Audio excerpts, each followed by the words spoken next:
L'homme ne vivra pas de pain seulement, mais de toute parole qui sort de la bouche de Dieu.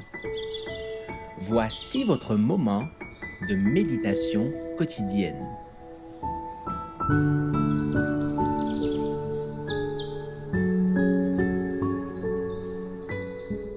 Avec Dieu chaque jour.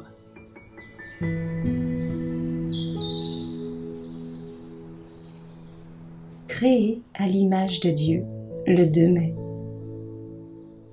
Puis Dieu dit, faisons l'homme à notre image, selon notre ressemblance. Genèse 1, verset 26. L'homme a été l'acte final de la création. Il fut fait à l'image de Dieu et destiné à être le représentant de son Créateur. L'homme est précieux aux yeux de l'Éternel, car il est formé selon sa propre image. Lorsqu'Adam sortit des mains de son auteur, il était d'une taille imposante et de proportions harmonieuses. Il était 2 fois plus grand que les hommes de notre temps.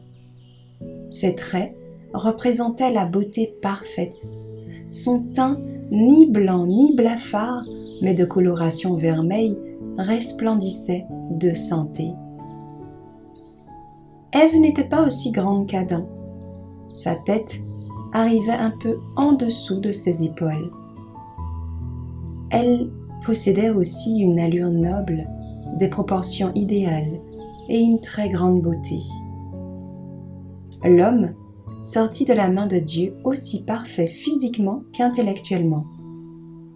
Il était en parfaite vigueur et par conséquent en parfaite santé. L'Éternel a doté l'homme d'une si grande vitalité qu'il a pu subir les nombreuses maladies que la race humaine a attirées sur elle à la suite de la corruption et continuer cependant à vivre 6000 ans.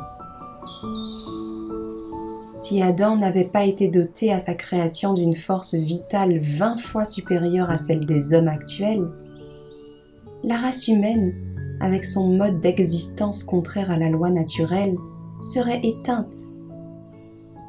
Créés pour être à l'image et la gloire de Dieu, Adam et Ève avaient reçu des dons qui n'étaient pas indignes de leur haute destinée. Dotés de formes pleines de grâce et de symétrie, la physionomie belle et régulière, le visage resplendissant de santé et reflétant la joie et l'espérance, ils portaient extérieurement l'image du Créateur.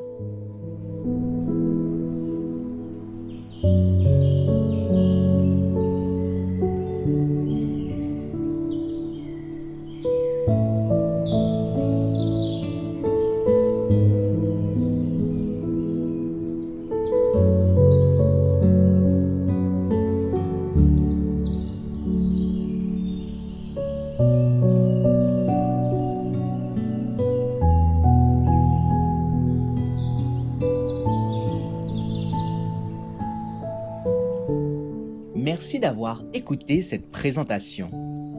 Assurez-vous de nous rejoindre demain pour votre moment de méditation quotidienne avec lereste.org.